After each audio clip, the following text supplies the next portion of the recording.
Alas Banaspati merupakan nama sebuah tempat yang ada di pinggiran di kampungku. Di tempat ini aku pernah mengalami secara langsung satu kejadian mistis yang masih terekam jelas di ingatanku.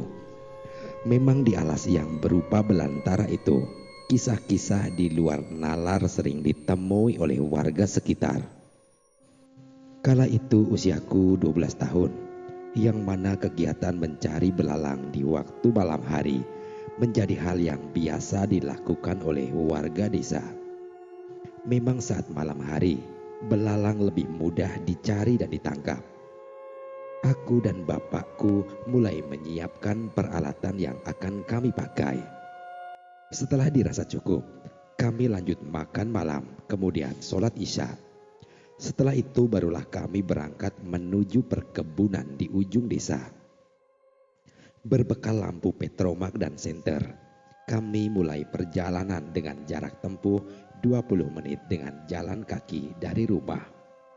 Di saat di pertengahan jalan, kami bertemu dengan beberapa warga yang lain yang juga hendak mencari belalang.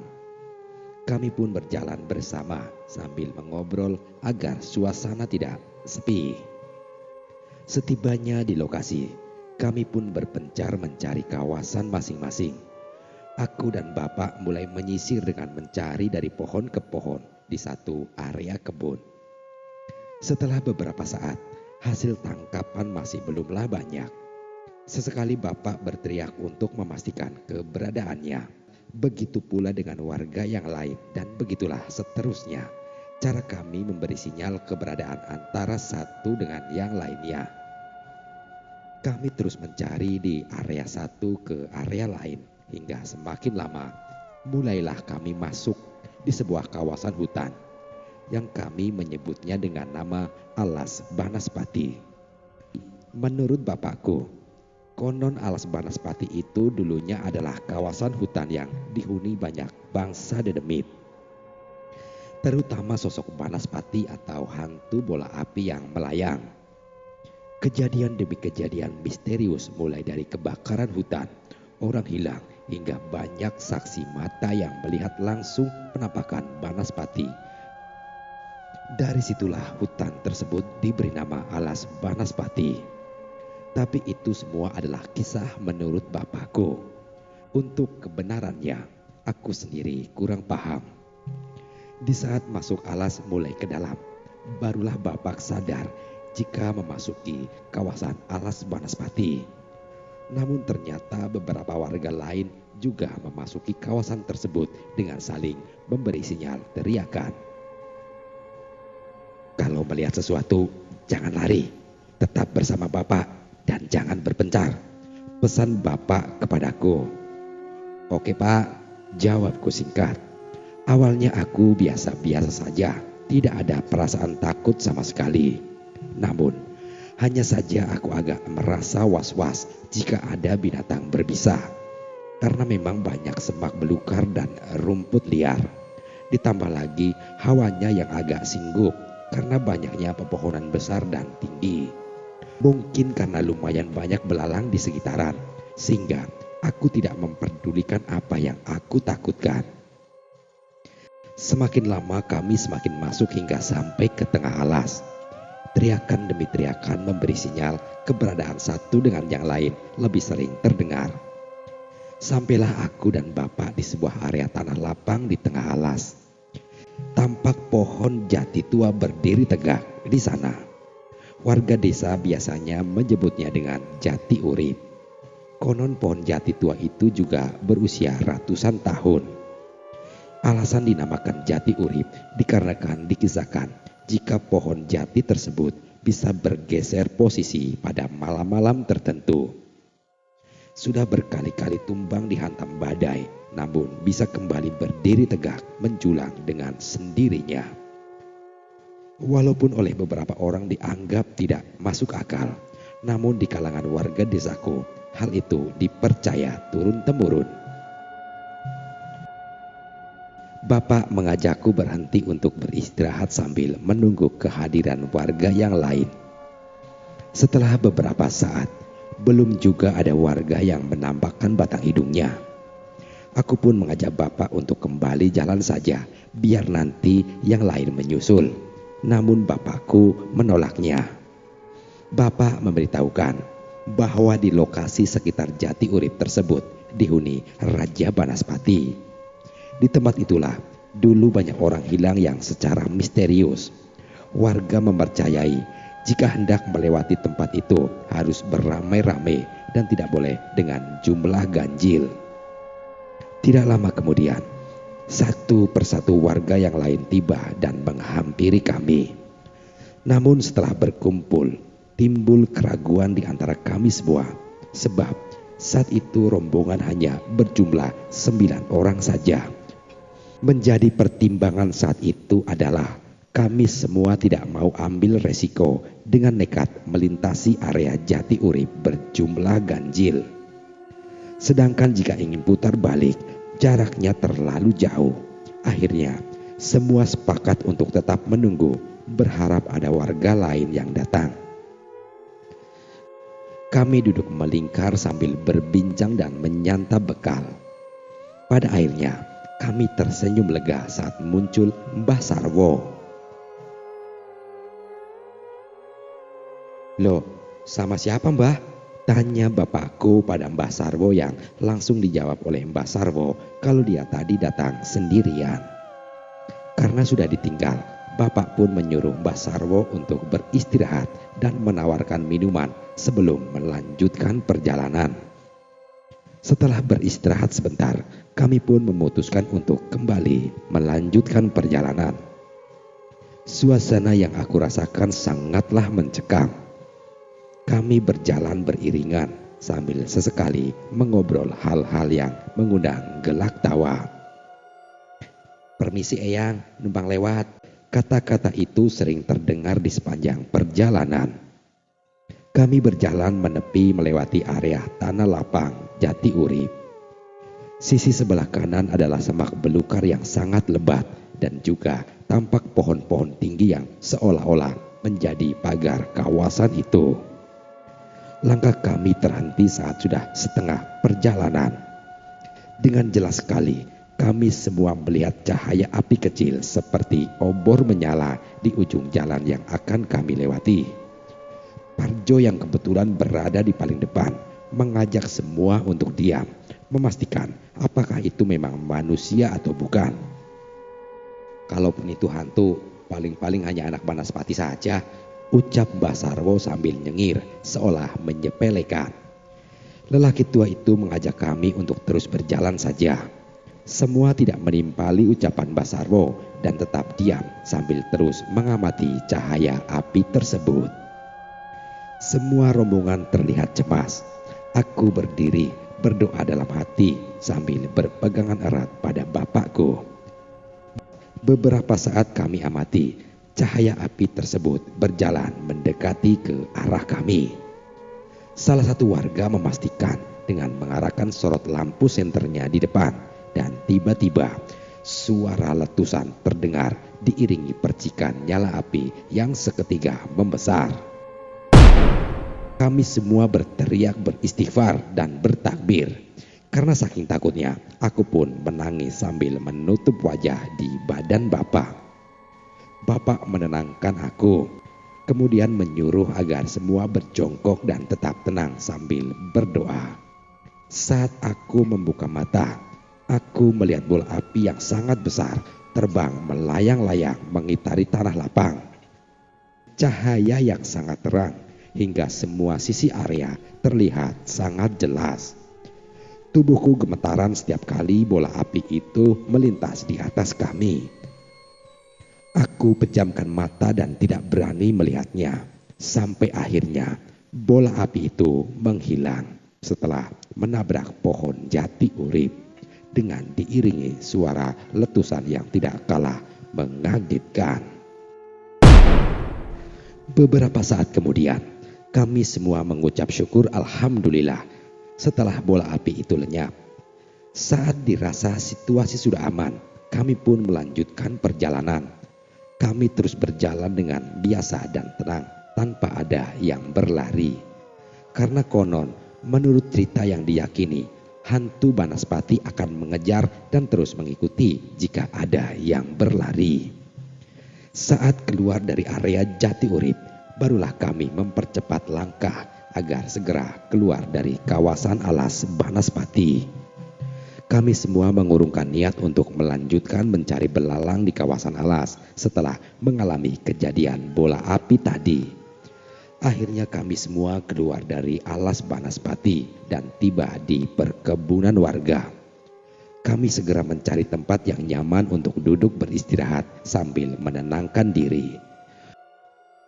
Obrolan demi obrolan pun mulai mencairkan suasana, terutama lelucon Mbah Sarwo. Malam mulai larut. Sebenarnya hasil tangkapan belalang sudah lebih dari cukup jika hanya untuk lauk makan satu keluarga saja. Akan tetapi, beberapa warga di antara kami mengajak untuk lanjut mencari belalang di kebun. Alasannya adalah akan lebih mudah jika hari semakin larut malam. Mendengar itu, Mbah Sarwo pun kegirangan dan menghasut semua agar lanjut mencari belalang. Entah apa yang dipikirkan bapakku yang ikut tertarik dengan ajakan itu. Akhirnya kami semua mulai melanjutkan untuk mencari belalang di kawasan perkebunan. Berulang kali aku membujuk bapak agar pulang saja karena aku merasa takut. Tapi bapak selalu menjawab agar aku ikut saja karena lokasi tersebut aman dari makhluk halus. Jika wadah sudah penuh, barulah kita pulang. Aku sangat kesal dengan jawaban bapak, tapi mau bagaimana lagi? Tidak mungkin jika aku pulang sendiri. Perasaanku sangatlah tidak enak. Bayang-bayang sosok makhluk api tadi membuatku sangat cemas. Aku terus diam saja sambil mengikuti bapak. "Le, mau pulang tidak kamu? Ayo bareng Simbah kalau pingin pulang. Kebetulan Simbah sudah capek." Suara Mbah Sarwo tiba-tiba muncul mengagetkan kami. Mendengar ajakan Mbah Sarwo, bapakku menyuruhku pulang duluan bersamanya. Memang Mbah Sarwo akan melewati rumahku jika pulang. Aku pun merasa sangat senang bisa keluar dari tempat tersebut. Ketika mulai jauh berjalan, entah mengapa rasa cemas dan takut kembali aku rasakan. Rasanya aku ingin kembali menyusul bapak saja. Aku terkaget ketika Mbah Sarwo menyuruhku agar jangan cemas. Tanpa ada obrolan sebelumnya, ucapan Mbah Sarwo seperti menjawab kegelisahan yang aku rasakan. Kami pun terus berjalan melewati jalan setapak di tengah perkebunan. Aku merasa jika perjalanan pulang kali ini lebih jauh dibandingkan saat kami berangkat tadi. Sudah cukup lama kami berjalan, namun belum juga memasuki area pemukiman warga. Aku pun terus bertanya untuk memastikan pada Mbah Sarwo apa memang benar itu jalannya. Tapi Mbah Sarwo tidak menjawab dan terus berjalan dengan lampu petromak yang mulai redup. Aku merasa aneh dengan sikap Mbah Sarwo yang lebih banyak diam. Berbeda ketika bersama rombongan tadi. Rasanya sangat menyesal aku pulang bersamanya. "Kalau nggak mau pulang bareng, ya pulang saja sendiri." Mendengar ucapan Mbah Sarwo membuatku semakin merinding. Lagi-lagi Mbah Sarwo seperti membaca isi hatiku.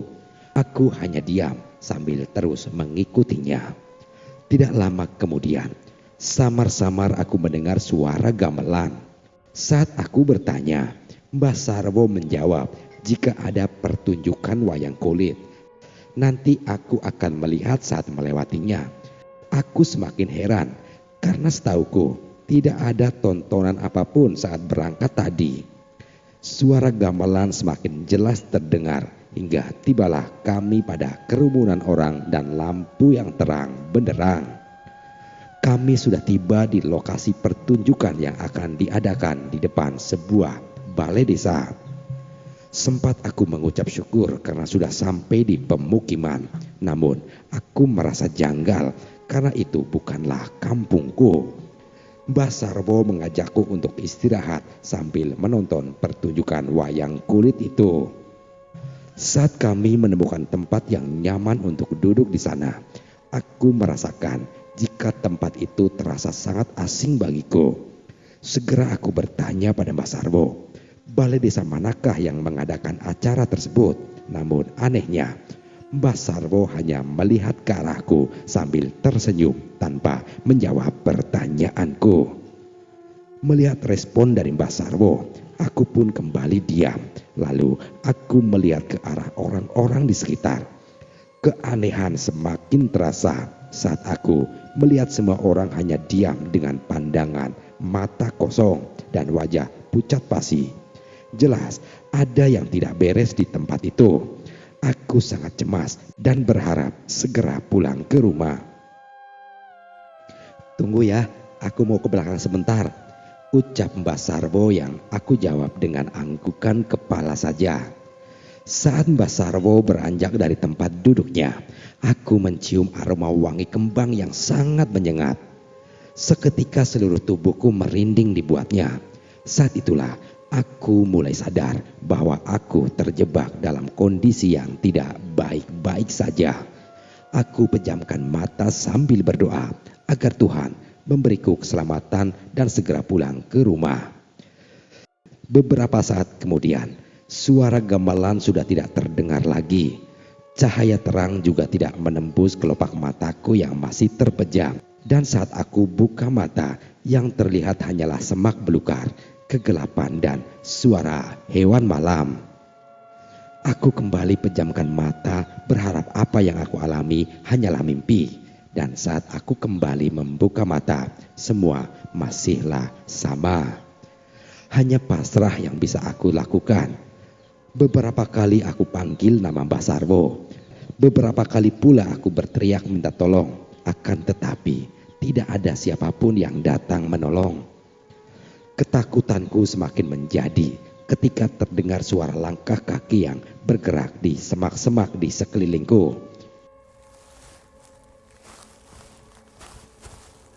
Aku kembali memejamkan mata. Angin bertiup sangat kencang diiringi suara gemuruh. Tidak lama setelah itu, cahaya yang sangat terang terasa masuk ke dalam kelopak mataku. Refleks, aku pun membuka mata. Pemandangan mengerikan pun kembali aku temui. Tampak bola api yang lebih besar dari yang aku lihat sebelumnya terbang berputar-putar mengitariku.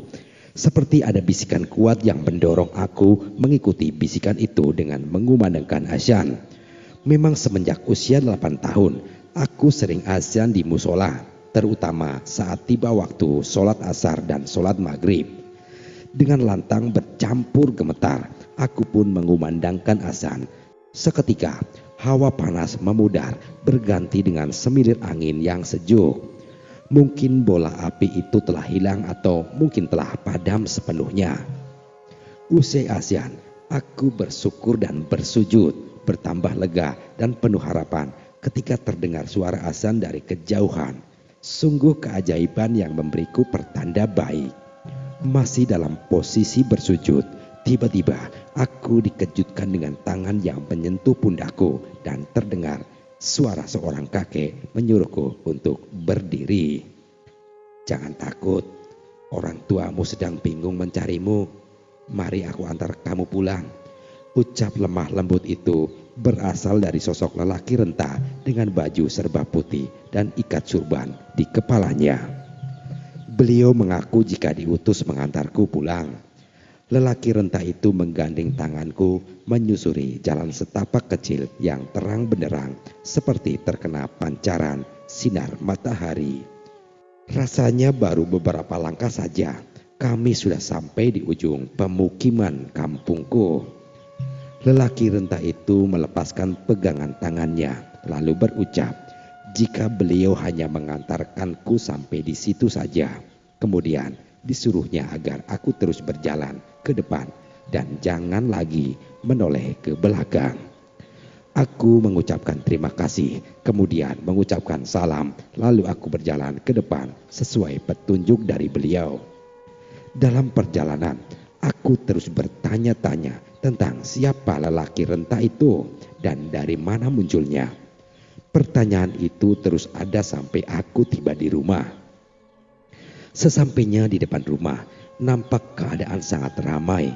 Para warga berkumpul. Suara tangisan dan bising obrolan bersahutan. Aku pun kembali melangkahkan kakiku masuk ke dalam rumah.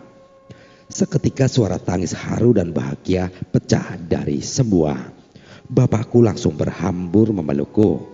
Setelah itu digendongnya aku masuk ke dalam kamar di mana ibuku terbaring lemah karena menangis 2 hari 2 malam. Ibuku langsung bangkit memelukku.